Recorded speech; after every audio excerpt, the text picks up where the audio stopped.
মসজিদের দরজা আর আমার ঘরের দরজা একদম মুখোমুখি, আপনারা দেখবেন। এই মসজিদের জায়গা আরো দুইজনের সম্পত্তি আছে, তাদের জায়গা এখনো তারা বোঝাই যাচ্ছে না। বারবার বলা হয়েছে যে জমিটা আগে বুঝাই দেন, আমাদেরটুকু বুঝাই দিয়ে আপনারা মসজিদ তোলেন।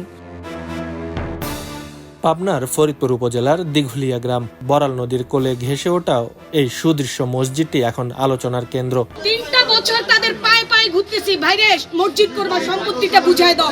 উদ্বোধনের সব আয়োজন শেষ হলেও শেষ মুহূর্তে আদালতের আদেশে থমকে গেছে সব। ইবাদতখানার প্রধান ফটকে এখন শুধুই তালাবদ্ধ নীরবতা। এই জমির মালিক শামসুল আলম টুনু দীর্ঘকাল ঢাকায় সপরিবারে থাকলেও মাঝে মাঝে নারীর টানে আসতেন পৈতৃক ভিটায়। অভিযোগ উঠেছে তার অনুপস্থিতিতে স্থানীয় প্রভাবশালী ফজল আবুল হাসান ও তার সহযোগীরা টুনুকে মৃত দেখিয়ে তৈরি করেন ভুয়া ওয়ারিশ সনদ, আর সেই জালিয়াতির ভিত্তিতেই দখল হয় বসত ভিটা। এই মসজিদের জায়গা আরো দুইজনের সম্পত্তি আছে, তাদের জায়গা এখনো তারা বোঝাই যাচ্ছে না।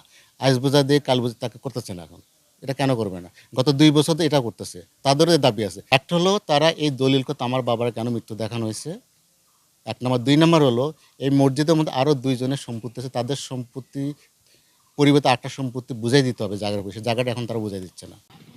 এই জমিটা হচ্ছে আমাদের আসলে বসত ভিটা।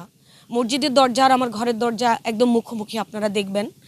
তো 3% জায়গা ওনারা জাল দলিল করেছে, বাবাকে মৃত দেখায় ওয়ারিশান সার্টিফিকেটে।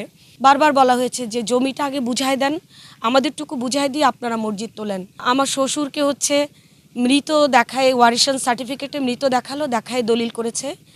তো যেখানে দলিলটাই ভুল হয় সেখানে কি একটা মসজিদ হতে পারে? বাবা তো এখনো জীবিত। আমি চাচাকে বলেছি যে চাচা, আমাদের তো কেউ নাই, আমরা তো নিঃস্ব মানুষ, বাবা শুধু বেঁচে আছে, আমাদের একটা বাবাই বেঁচে আছে। তো আপনি আমাদের যে বাকি ঘর আছে ওইগুলো ভেঙে আপনি মাদ্রাসা করে ফেলেন, কোনো অসুবিধা নাই।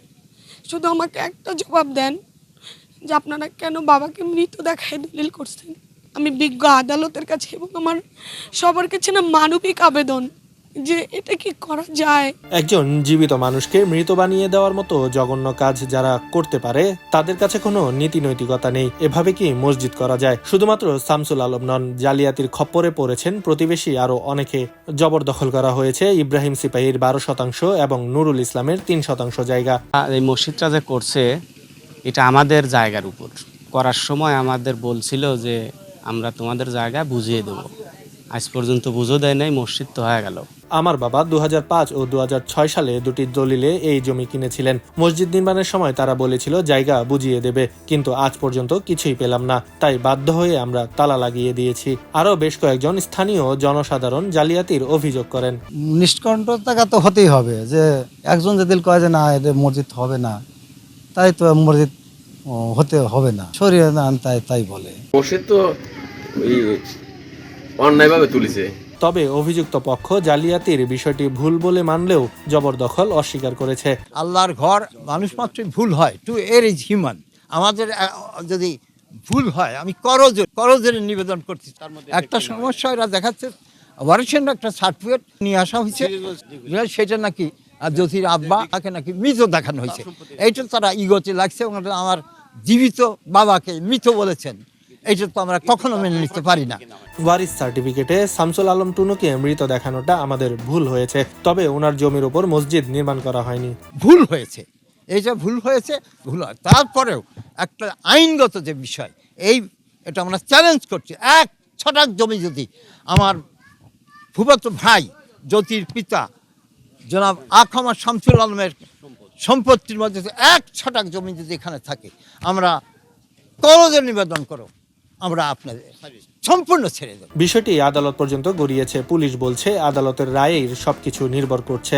আদালত যে রায় দেবে তাই বাস্তবায়ন করা হবে। তাদের 2 পক্ষকে নিয়ে বিষয়টা বলছে, আপনারা ইন্টারনালি পারলে সমাধান করেন। আর বাদী পক্ষরে বলছি যে আপনারা কোর্টের দ্বারস্থ হন, যদি কোনো অভিযোগ হয় করেন, মামলা করেন, কোর্টে মামলা করেন। কোর্ট যদি যেটা আমাদের নির্দেশনা দেয় আমরা সেভাবে কাজ করব।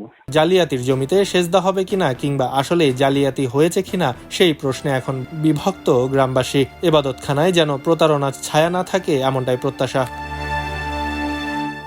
খবরের কাগজ, নিখাত, নির্ভীক, নিরপেক্ষ।